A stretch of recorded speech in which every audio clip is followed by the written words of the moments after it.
Slaymaker for International Boxing News, and I'm joined by Eddie Hearn after a fantastic night of boxing.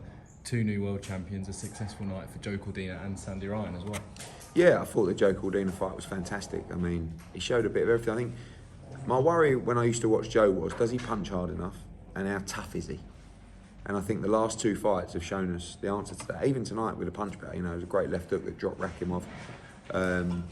But he showed tremendous heart tonight and a great engine. And I thought it was a world-class performance. I think he's the best 130-pounder in the world.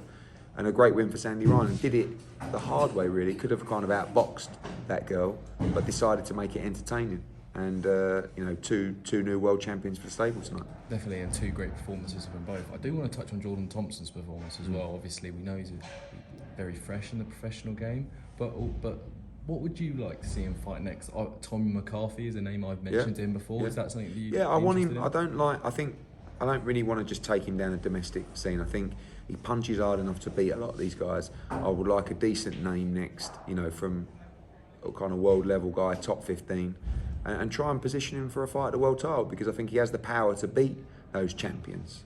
And I just don't see. I'm not really like Jordan against Lawal or Chamberlain or those kind of guys. Like, I don't know. It doesn't really appeal to me. I'd like to see him roll the dice a little bit more.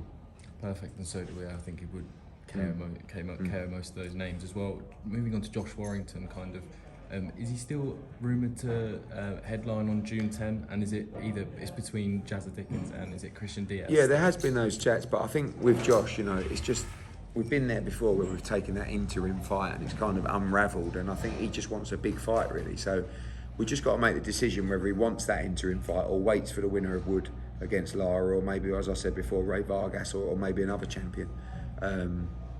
And if he doesn't headline, then Sonny Edwards will quite likely headline, you know, and have that fight before fighting Bam or Ray Martinez. And I thought Sonny was brilliant tonight on the commentary as well. Had a great response, and he may well headline on June 10th. Perfect. I'll try and listen to that back, and also there's not a bad replacement swapping out Sonny. Yeah, for sure. World title fight. And also I will go on to kind of Alycia Baumgardner. Obviously, you were very quick to correct us the other day, and sorry for jumping the gun on some news there. But when can we see Alycia Baumgardner? You'll see her in July.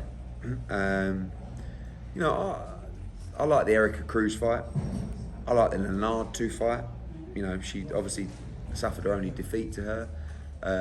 There's a number of fights out there for her, but we're just working on a new date now, but it will be in July. No official date yet, but that's when you'll see her back. Would that be Alycia moving up to lightweight? No. She'd stay and defend the undisputed championship at super feather. Perfect. Okay. And then also Dmitry Bivol as well. I know that June 17 was the date you said to us in Newcastle. Is he still expected to fight on that date, or is he going to be waiting until September? He hasn't decided, in all honesty. I think it's, as time progresses, it's more likely he'll wait. But you know, he's either going to fight Canelo Alvarez or Beterbiev if he waits, and it's the only reason he'd wait is if he had one of those fights. So undecided. Perfect. I mean, that's not a bad reason to wait for either of those 2 fights. As well, Jessica McCaskill versus Ivana Habazin. Also, would that fight expected to land on June 17 or June 24? Correct. Perfect. No, that was easy. And then also Gary Cully as well. I think he done an article with Irish Boxing News, and he mentioned Giovanni Straffon, Jorge Linares, Angel Fierro, Richard Comey. No. Oh, so none of those names. No. Okay, enjoy. I'll skip that question. Yeah, that's all right. No. Fair enough. And then my final question, I think I was informed by a man in the room, I won't name any names, that Richardson Hitchins is going to be getting a world title opportunity. Against who? Ergashev? No. No. Did you not say that? Give me false information, mate. Come on. But no. That's the order final eliminator. Yeah, no, he's not fighting Ergashev. I mean, you know, we got a lot of 140s that we'd like to try and get a shot at the world title. I mean, you got Regis Prograis, who obviously we're talking to, as is everybody else.